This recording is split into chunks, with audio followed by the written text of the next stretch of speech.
For listeners who are blind, have low vision, or have another print disability which makes reading, holding a book, or turning a page difficult or impossible. The content is copyrighted by the respective publishers.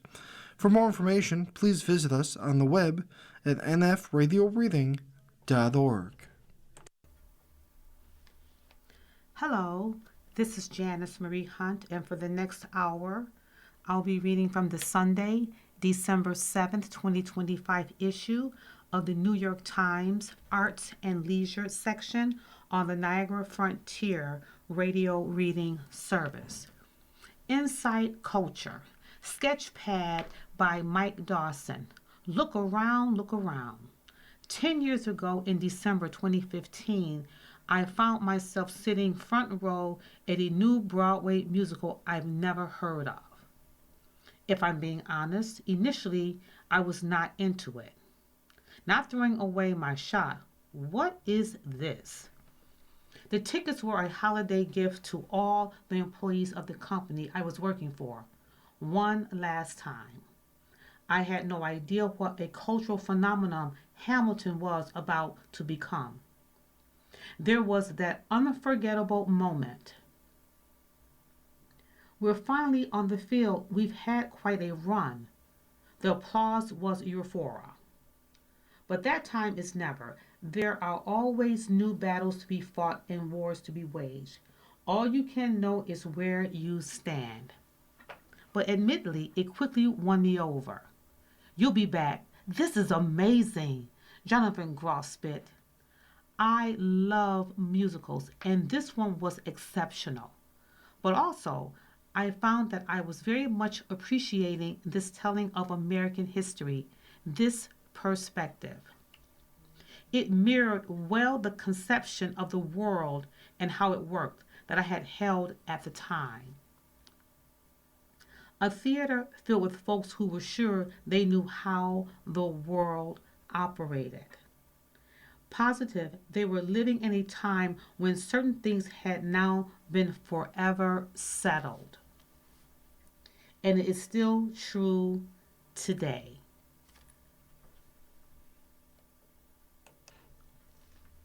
Carnegie Hall. Expect the extraordinary. Get tickets. December 7th. Gunther Grossbach, bass, Julius Drake, piano. December 8th. Shannon Jackson with special guests. December 9th. Chamber Orchestra of Europe. December 13th, Donald Travo, piano. December 16th, the annual Isaac Stern Memorial Concert. December 19th through the 20th, the New York Pops, A Place Called Home. New York String Orchestra, December 24th, December 28th. January 12th, 2026, Rodgers and Hammerstein's Oklahoma in concert. January 15th, Isabel Leonard and Friends. The songs of Bernstein, Berlin, Ellington, and beyond. January 21st, the Cleveland Orchestra. At Carnegie Hall, get your tickets at carnegiehall.org, 212-247-7800, the box office. Artist programs and dates subject to change. 2025 Carnegie Hall, photo by Richard Turman. Official payment partner, MasterCard. Official healthcare partner, Northwell. Official airline, United Airlines. Theater. A homophobic slur, Marquis era. Prince Faggot and other shows use the word to shock, provoke, or reclaim it for gay men. It was around 2 a.m. on Saturday when a hoarse voice from a fast car called me a faggot. It was 1998, and I was walking home alone after making hard eyes at a Go-Go Boys at the Lucky Horseshoe on Halston Street, Chicago's main gay strip. The car didn't slow down. I did. Cold with fear, but hot from shame for being clocked as not just gay. He got that right, but a fag? Dazed, I stopped at Taco and Burrito House for tacos that I ate at my apartment as I called the local 24-hour anti gay violence hotline, a duty I felt. The kind person on the phone apologized that this happened and thanked me for reporting it. I don't always remember what I did yesterday, but I remember this day, the most disquieting of many times faggot has cut me. I would bet that any gay man who has been called a faggot, whether spat by a bully or muttered by his own father, remembers when and where it happened, unless they hear it so often they numb to its firepower. And yet, this year, at least 6 theater productions have used faggot in their titles, and it doesn't feel like a coincidence. As I walked past the word emblazoned on posters and image straight people stumbling over its fricative, fat, fricative F at the box office, I'm unsettled. Why is a slur that a stranger hurled at me now waving hello from my playbill? In New York, Jordan Tannehill's Prince Faggot, a naughty dramedy imagining a grown up, queer, and kinky Prince George, is being staged at Studio Seaview through December 13th, its third extension. This year, you could have seen Kevin Corello's Figaro Faggots at Baryshnikov Arts, a fusion of Mozart's opera, The Marriage of Figaro and Faggots, Larry Kramer's 1978 novel of gay sexes, as well as revivals of Topher Payne's 2013 play Angry Fags at Theater Lab in New York and from Ghostlight Ensemble Theater in Chicago.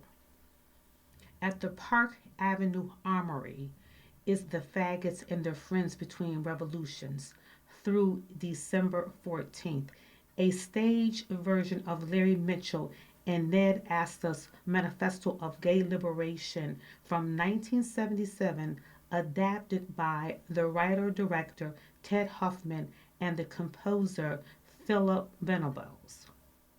In a nod to the word's global reach, Victor Rogers' Black Faggot played at the Court Theatre in Christchurch, New Zealand, and Hadron Roy and Swashes Cohen's Faggots, an adaptation of Faggots and Their Friends for a solo performer, was a Berliner Ring Theater in Berlin.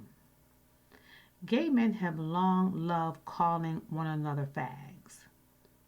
The Queen's Vernacular, a 1972 gay lexicon, logs this camp usage. Do you think this shade of lipstick makes my lips look faggy? At Studio Seaview, I even considered buying a Prince Faggot tote bag. Maybe I'm overreacting, Jeremy O. Harris, the slave plague author and producer of Prince Faggot, suggested I stop pearl clutching over a word. Sometimes theater tests. Besides, he added, Prince Gay would mean nothing. The men behind these shows have personal, complicated relationships with the word faggot. Corello, who directed and choreographed Figaro Faggots, was called one by a passerby as he walked to a rehearsal at Baryshnikov Arts. Whether it's distaste or anxiety or intrigue, the title positions you in the play before you know anything about it. I thought. I thought I was looking great. I had on a new outfit, he told me. After it occurred, he remembered thinking, well, that's dumb. But really?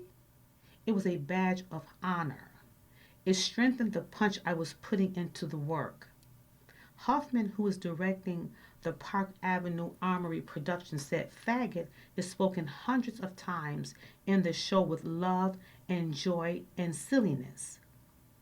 After performances of the production in 2023 at the Manchester International Festival in England and the Aix-en-Provence Festival in France, European audience members, often themselves not queer, told him that the way the word was developed robbed it of its shock value and gave it a new power, he said.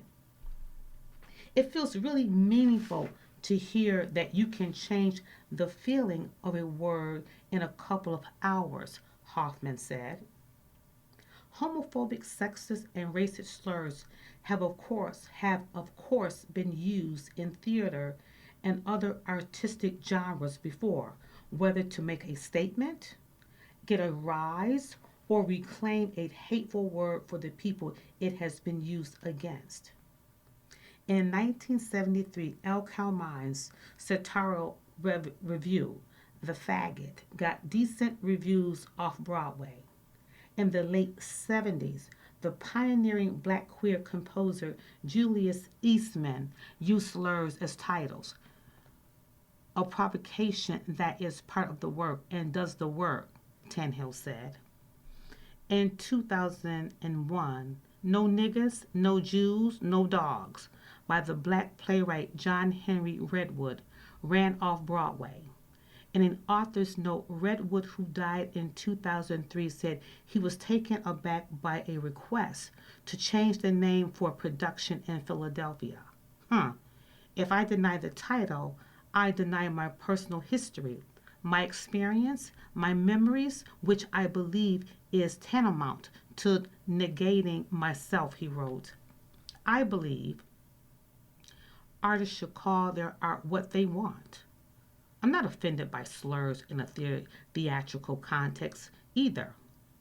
In the new Broadway revival of Ragtime, there's a thesaurus worth against black people, Jews, the Irish. It's solid dramaturgy, but the only way to experience them is to see the production or read the script. When faggot is in the title, screaming, as does Prince Faggot, in towering letters on the side of a building, visible to passers-by and to people eating at Chick-fil-A across the street, the assumption of reclamation feels unearned. Unlike queer, a term that is still debated, but which has been redeemed beyond the in group to become mainstream, outsiders haven't yet gentrified faggot as they have queen and gay bars and drag brunch and poppers. Straight men get called faggot too, but for gay men, the shame hits closer punishingly. Adam Greenfield, the artistic director of Playwrights Horizons, where Prince Faggot had its premiere this summer in a Soho Rep co-production, said, "Our relationship to a play starts when we first hear about it. That's especially true with Prince Faggot. Whether it's distaste or anxiety or intrigue, the title positions you in the play before you know anything about it," he said.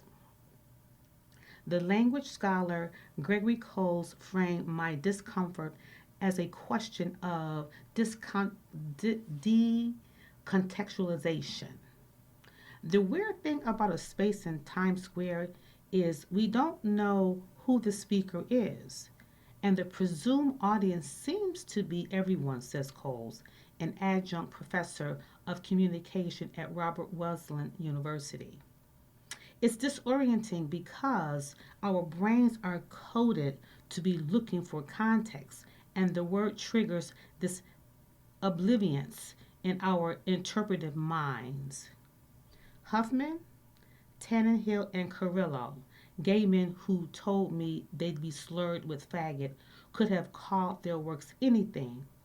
Yet, they chose a word that might make patrons angry and marketers antsy.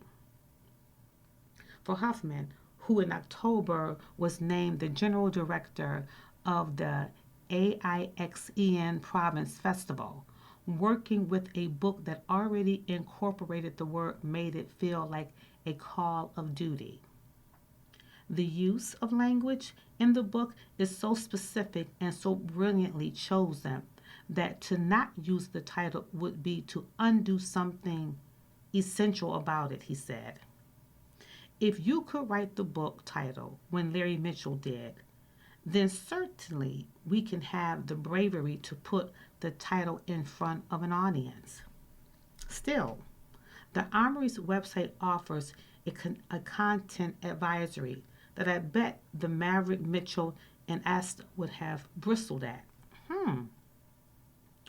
The makers of this work recognize that faggot is a provocative word, one that for many isn't easy to read or hear. Tannehill said he never thought about calling his playwright anything else. Prince Faggot is punchy, and as a title it helps to lodge in people's brains, he said.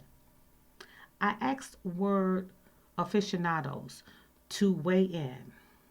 Jonathan Dent, a senior editor working on the third edition of the Oxford English Dictionary, explained that faggot dates to the 14th century Middle English, fagot, or a bundle of sticks used as fuel.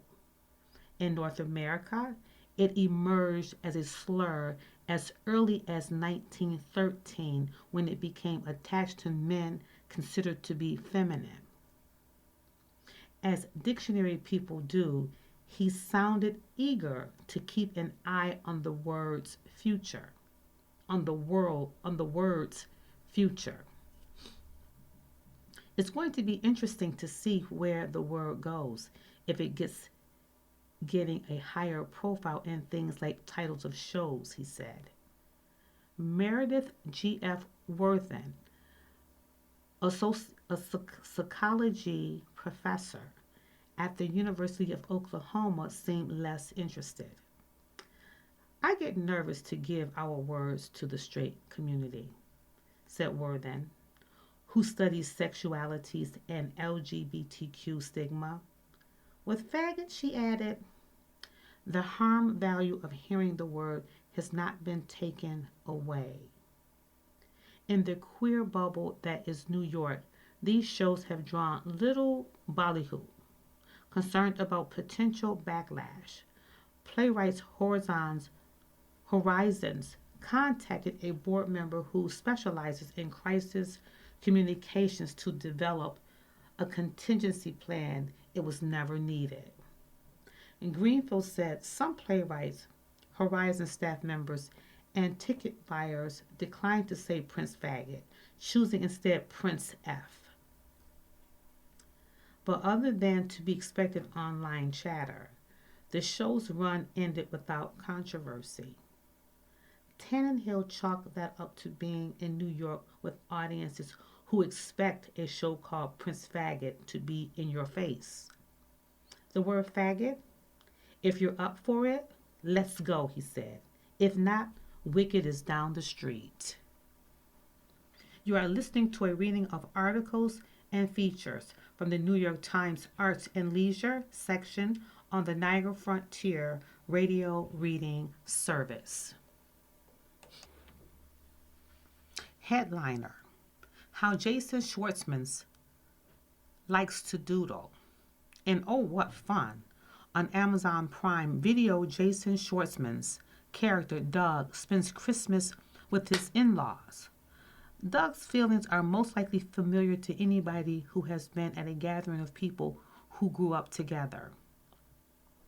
I love Doug because in this family of people that were fighting and all this tension, his attitude is basically like, you guys are lucky to be fighting with each other, Schwartzman, 45, said from his in-laws in Alabama. Allure was a reunion with the director Michael Showalter, with whom Schwartzman made 2 wet-hot American summer miniseries. I like to watch him and see what makes him laugh. Schwartzman's interest in how things work appears in his 10 essentials. These are edited excerpts. Number 1, the Los Angeles Dodgers. It's a very good time to be a fan because they've gotten such a crazy stacked roster. I've been going to a lot of games with my son. Maybe as close to heaven as I could get is a Dodgers game. And playing catch, there is something about being opposite someone and just having a rhythm with them. Number 2, my radar gun. My son was playing in his softball league, and there is so much gear that some of these parents have, but nobody had a radar gun. So I went and got one. It's the gift that keeps on giving because you start to look around at everything and wonder how fast it's going. And radar is a palindrome. Number 3, library card. My mom, Talia Shire, studied with Stella Adler, who told her that as an actor, you need a library card and a bus pass. I feel calm in libraries. I think it's because everyone else is so calm and everyone's working or researching or something. It's almost like a movie set, and I have to pretend I'm working too. Everyone should have a library card. It's like a bicycle, but for your brain. I have one. Number 4, erasable pens. My favorite one is the Fry-Exon by Pilot. There's no residue with the erasable pen. How is it doing that? How is it not shedding anything? I doodle all the time so I can doodle and erase it and not waste so much paper. In my mind, an erasable pen is the same category as waterproof shoes. You don't have to worry about the water, and you don't have to worry about making a mistake. Number 5, Stephen Wright. Numero uno. I love his delivery. I love the way he thinks. There seems to be a Stephen Wright line for almost any situation. Number 6, helping my daughter with her homework.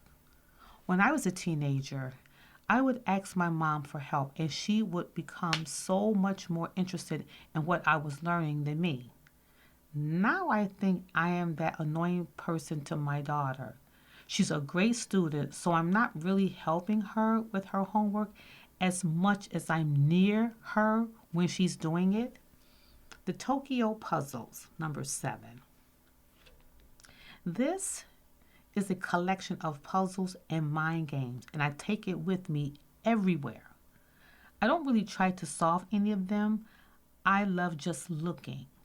Tokyo Puzzles is way above my head, mathematically in many ways, but I really like the simplicity of it. Number 8, the MOISCS app. It's an app that essentially can take songs and separate all the tracks into stems. I'll listen to Duran Duran, but just the bass lines, or I listen to the band, but just Levon Helm's drums. I like to hear how the songs are constructed. It's like having a little peek into their world. Number 9, process. The best thing about DVDs is the making of. I'm sometimes, don't need to watch the movie. Same with these books called 33 and 1/3. When I was in high school, I would get a new issue of Rolling Stone or Spin, and they'd have a section like in the studio with. I really enjoy imagining what something is going to sound like based on the way it's written about. And number 10, Reverb. It's a marketplace where people can sell instruments. Wherever I am, I look for local listings and I love seeing what people are selling. I also like the pictures people take of their gear. If it's a very pro setup, you'll see just the instrument. But sometimes there's a picture with like a dog in the background. I don't know why, but I really like that.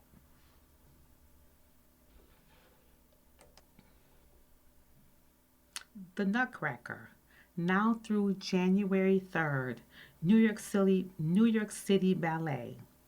Best availability December 26th through January 3rd. Reserve MasterCard best seats. NewYorkCityBallet.com 212-496-0600. Download the New York Times app, the app for every today. This holiday season, give the gift of music. New York Philharmonic 2025-2026 season. Handel's Messiah, December 10th through the 13th. Sounds of the Season, December 13th and 14th. Gil Shaham plays Mozart, January 2nd and 3rd. Louis Legras and Mozart's Grand Partita, January 2nd and 3rd. Season sponsored by Lena and Peter May. nyphil.org/holidays. Give the gift of music. Brew a mugful of Joe, then savor your coffee as you give a listen. Dance and podcasts. While U.S. alcohol consumption has fallen to a record low amid growing awareness of the health harms, coffee, once considered an almost equal vice, has flourished. A growing body of data now suggests that drinking it is associated with a longer, healthier life. And thanks to the rise of specialty coffee, there's never been a greater variety of options available if you're looking to explore the flavor wheel or just branch out from your go-to medium roast. These 5 podcasts will help to deepen your appreciation of that next cup of Joe, offering explorations of coffeehouse history, narrative journalism about the global bean industry, and practical tips on how to buy, brew, and drink coffee. Number 1, filter stories. Each episode of this deeply researched series combines interviews and immersive sound design to tell a different tale about coffee. Some are far-reaching stories about the global coffee trade and the people whose lives are shaped by it. One memorable episode titled A Girl on a Coffee Farm focuses on a teenager in Nicaragua whose dreams are upended by financial instability in the industry. Others are more practical. In a 2-parter, James Harper, the host, explored how water can affect the flavor of coffee, then offered a step-by-step guide on how to test your tap water's suitability for brewing and improve it if it's lacking. There are also many seasons that devote several episodes to a bigger subject, like the surprisingly recent discovery and rise of coffee as told by the historian Jonathan Morris. Number 2, Coffee Lovers Radio. This conversational podcast is hosted by 2 Java experts, Joseph Robertson, owner and publisher of the coffee magazine Extracted, and Jesse Nelson, founder of the wholesale roasting company Conduit Coffee. But there's no snootiness here. The duo are enthusiasts, not elitists, and are eager to bring as many people as possible into the coffee-loving fold. Their topics include tips on home brewing, roasting, equipment reviews, and behind-the-scenes tales of running a coffee shop. And they spend a lot of time exploring flavor profiles and tasting notes. They also dedicate episodes to some deceptively simple questions with complex answers like, what is espresso? And what coffee should I get? The show stopped producing new episodes in 2023, but there's close to a decade's worth of back catalog to explore. Making Coffee with Lucia Solis. There are surprising parallels between wine and coffee, most notable the coffee taste, or cuppings, that teach discerning drinkers how to evaluate aroma, flavor notes, body, and finish. Lucia Solis is a former winemaker turned coffee processing specialist and draws on her experience in this richly detailed series, which pulls back the curtain on exactly what goes into making coffee from seed to bean. The focus is more on farming and production than brewing, with Solis interviewing growers and manufacturers around the globe to get insight into their processes. While the subjects covered are often technical, like fermentation or drying techniques, Solis keeps things accessible to non professionals by relating how much process shapes the final taste of the coffee in your cup. Number 4, Adventures in Coffee. This series from Caffeine Magazine is one of the few coffee podcasts that feels truly accessible to newbies, exploring one simple question about the drink, its origins, and its culture in each episode. Over the course of 4 seasons, which ran between 2021 and 2023, the hosts Jules Walker, Scott Bentley, and James Harper explore questions like how to be a more sustainable coffee drinker, how to tell what specialty beans are worth the money, and how to improve your home brewing game. They also dismantle coffee myths turn out it probably doesn't sober you up, review equipment, and tackle subjects like whether espresso pods can ever have a place in the kitchen of a true coffee aficionado. This question divides the hosts enough that they don't reach a clear verdict, but the bottom line is if depth of flavor matters to you, it's a soft no. And if sustainability does, it's a hard no. Number 5, Cat and Cloud Coffee Podcast. The name of this show refers to the Santa Cruz, California based specialty coffee company owned by the co hosts Chris Baca and Jared Truby. As such, it's as much about the ups and downs of running a small business as it is about coffee. With a shared background as competitive baristas, Baca and Truby bring their history to their conversations about grind settings, roast profiling, and coffee trends, alongside glimpses into the workings of their own company. The duo also interview fellow roastery owners, farmers, and producers, delivering a detailed view of changing history. You are listening to a reading of articles and features from the New York Times Arts and Leisure section on the Niagara Frontier Radio Reading Service. Film. AI video tools pose a threat to what's real. When filmmakers try to fool viewers, a social contract is broken.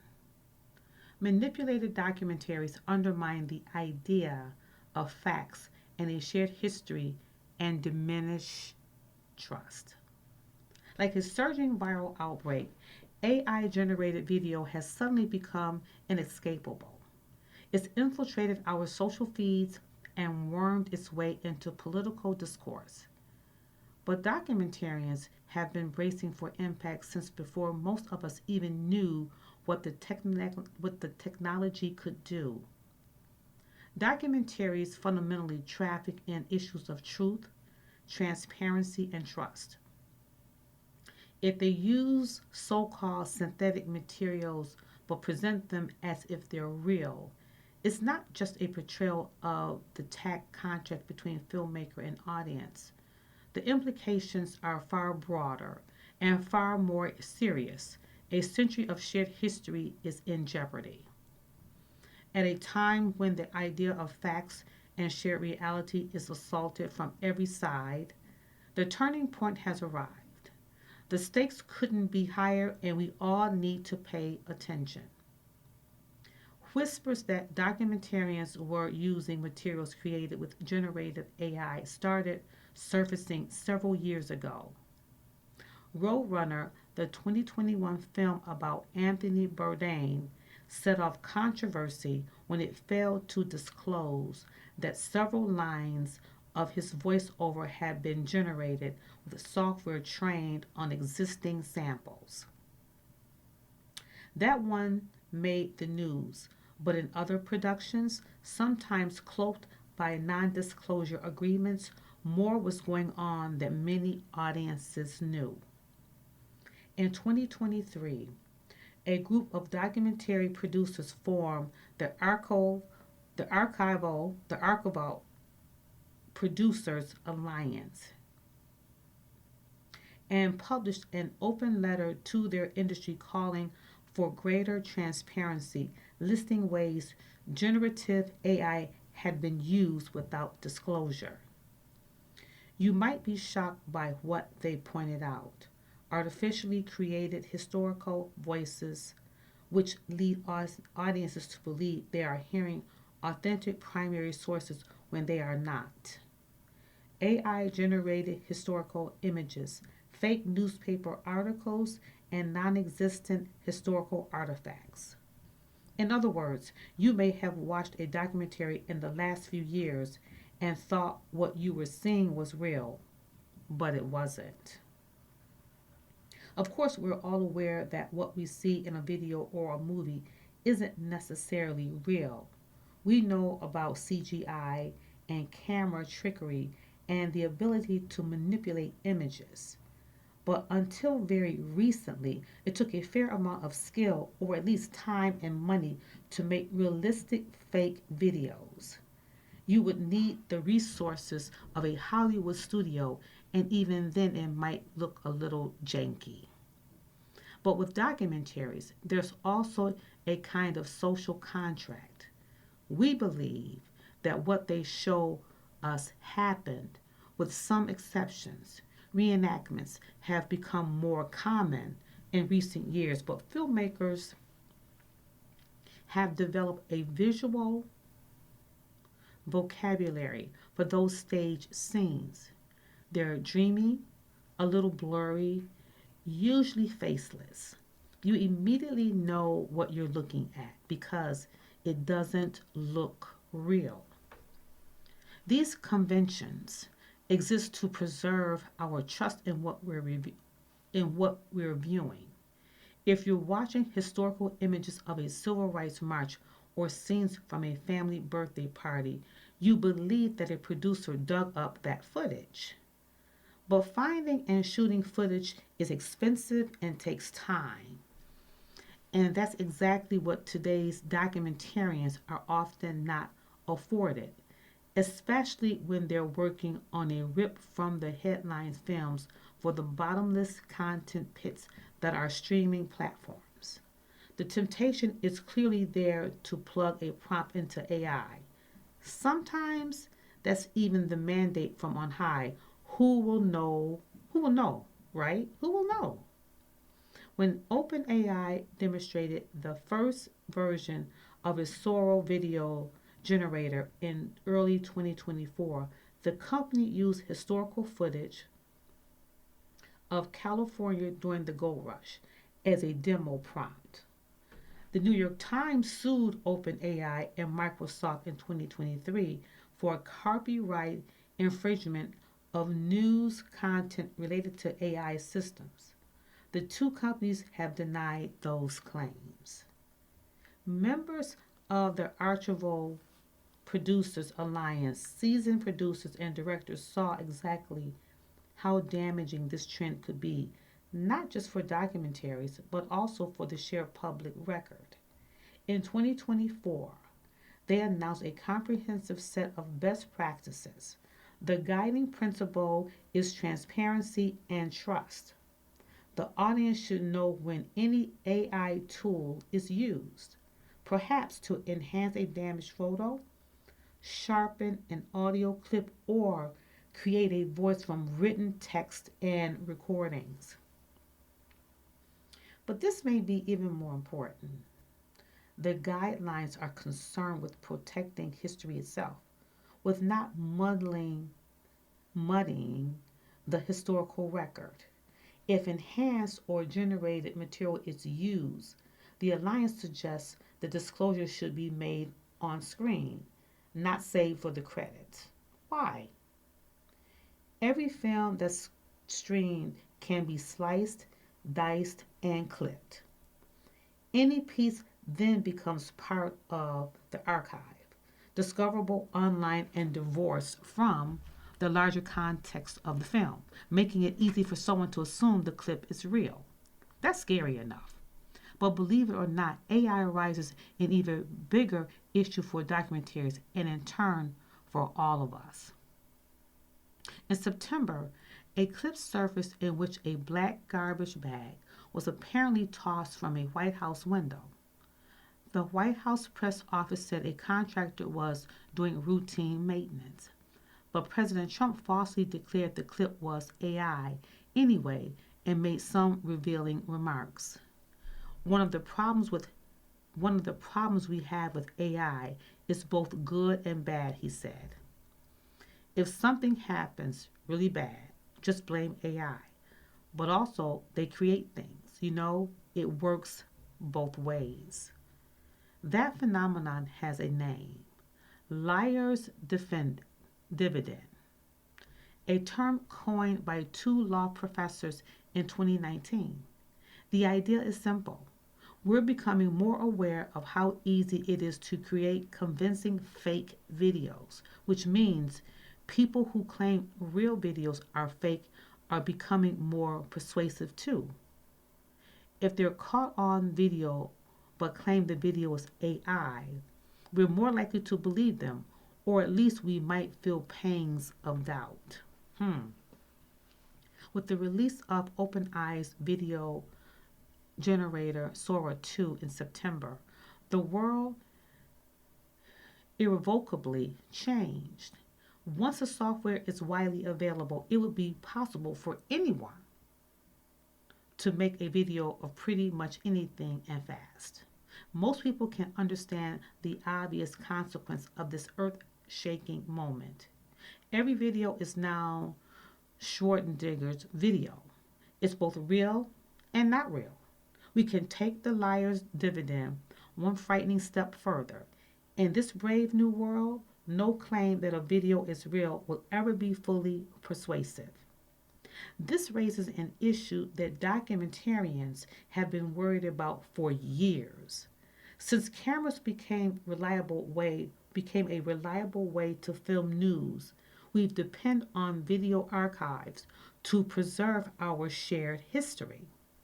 Thanks to portable camera technology, hundreds of thousands of hours of history exist on film and hard drives in libraries and archives, showing us what really happened.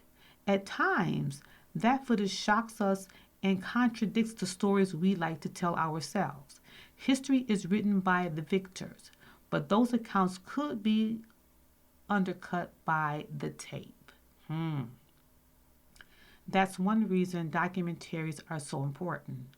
For many, they're the only way to discover those histories and sometimes learn the truth. A history book can teach you a lot. A moving image gets inside your soul. As recording equipment has become more accessible, this has proved only more true. A major line of defense against excessive force by the police have been videos filmed by bystanders. Documentaries about human rights atrocities now routinely depend on video shot by civilians and activists. Audiences have had their eyes opened and inherited narratives disrupted. But we are living in dangerous times. Technologies like Sora 2 have made it ridiculously simple for an unscrupulous producer or a racist troll to whip up footage in a matter of moments because the software generates video based on the data set it was trained on. It is filled with biases and blind spots.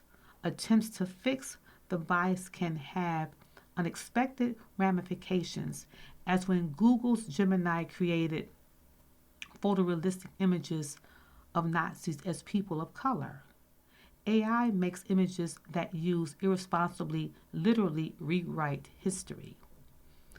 Any of these videos could end up in the archive or draft on the internet to be discovered in 15 years by some schoolchild, or now by well meaning assistants working on a low budget streaming documentary they have to finish so they can pay rent.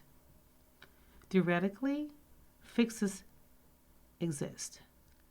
Sora videos carry a tiny label as well as invisible digital fingerprint and extra guardrails, though OpenAI has not specified what those might be. Other companies could do the same, and software could be developed to detect AI generated video. Governments could regulate software or require these measures. But at the speed that since technologies are unleashed, staying ahead is virtually impossible. Hackers have figured out how to remove the Sora label. Governments have to be willing to regulate companies and enforce those laws. And given the potential for misinformation, there's no reason to imagine state actors won't circumvent guardrails. Then there's this problem. AI video generators are trained on a large data set that includes documentaries. They can ably imitate the visual vocabulary of the form, talking heads, sweeping shots, and other elements we expect from authoritative films. I could prompt a generator to create a film in the style of, say, Ken Burns, about aliens that will look very real.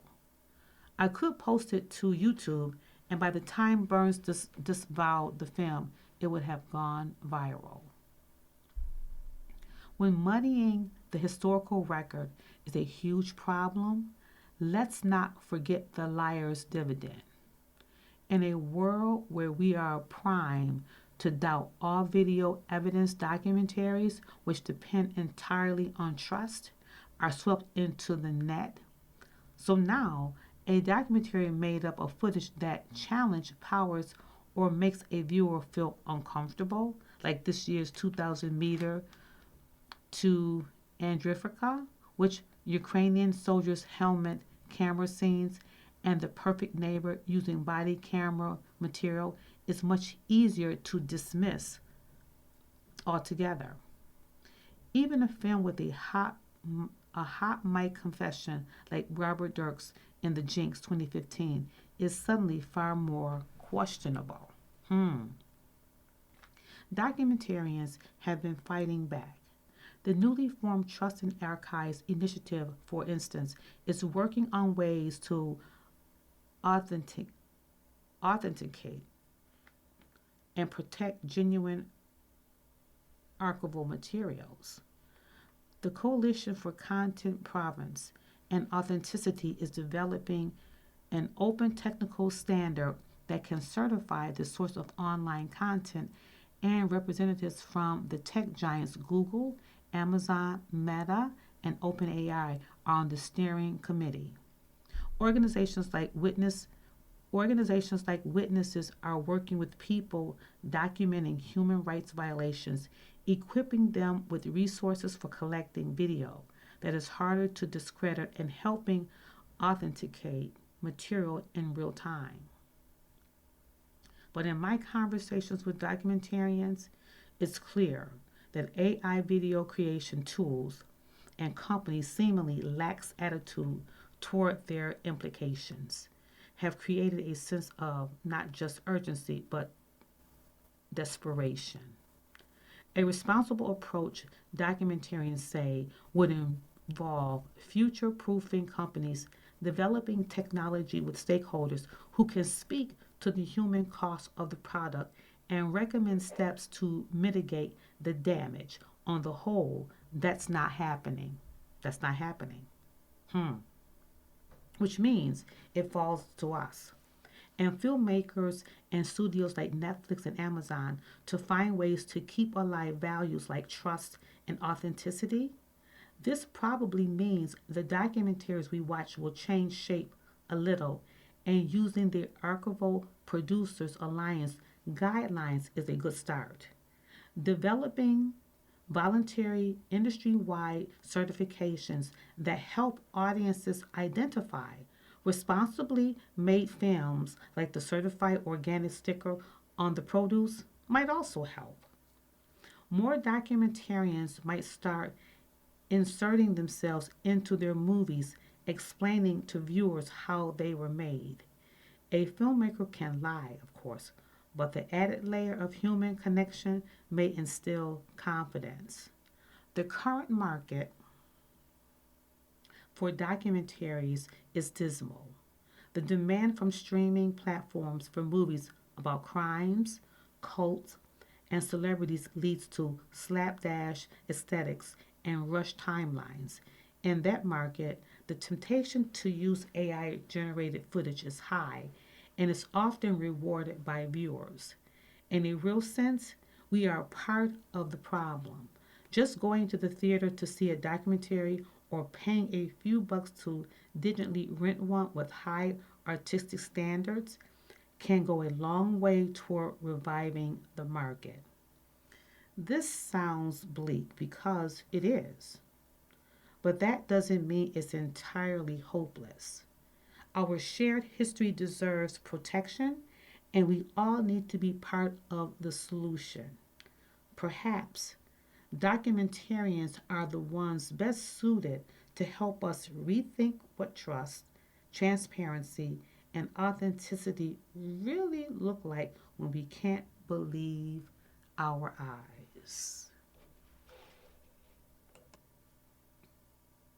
Now playing a Noah Baumbach picture, Jay Kelly. Perfection all the way through. The Wall Street Journal. A fully formed knockout. Los Angeles Times. George Clooney delivers the performance of a lifetime. New York. Adam Sandler is superb. Time. Jay Kelly, written by Noah Baumbach and Emily Mortimer, directed by Noah Baumbach. Now playing.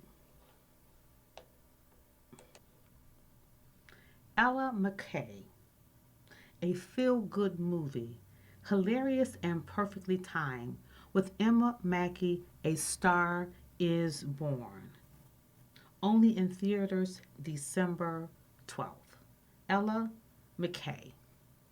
The best film of the year, The Daily Beast. A perfectly formed movie elevates Clint Bentley into the league of essential American filmmakers. Timeless and deeply affecting, a respite from a world that never gives us a chance to slow down and realize how beautiful it truly is. Train Dreams, from the Academy Award nominated co writers of Sing Sing.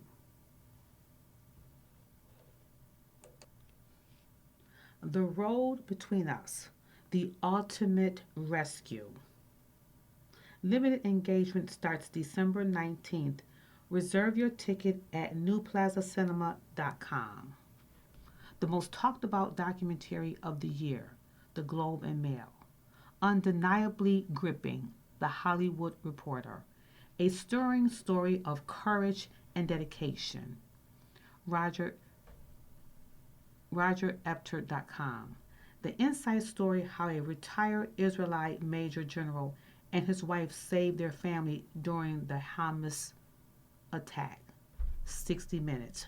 The Road Between Us. The Ultimate Rescue. A House of Dynamite. For your consideration, Best Picture. To say this is an important film for our time is an understatement. One hell of a motion picture achievement. Exceptionally powerful and brilliantly directed. Catherine Bigelow's work here is superb. A work of chivalry, of apocalyptic power, a crackling thriller, a tightly wound dynamo. From Academy Award winning director Catherine Bigelow. Directed by Catherine Bigelow, written by Noah Oppenheim. You've been listening to a reading of articles and features from the Sunday, December 7, 2025 issue of the New York Times Arts and Leisure section. Your reader has been Janice Marie Hunt. Thank you for listening. Coming up next in the Niagara Frontier Radio Reading Service, we have the re-airing of this morning's Buffalo News. Following that at 6 p.m. is the Buffalo News Viewpoints. Stay tuned for this reading and more throughout the day.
The following program is intended for listeners who are blind, have low vision, or have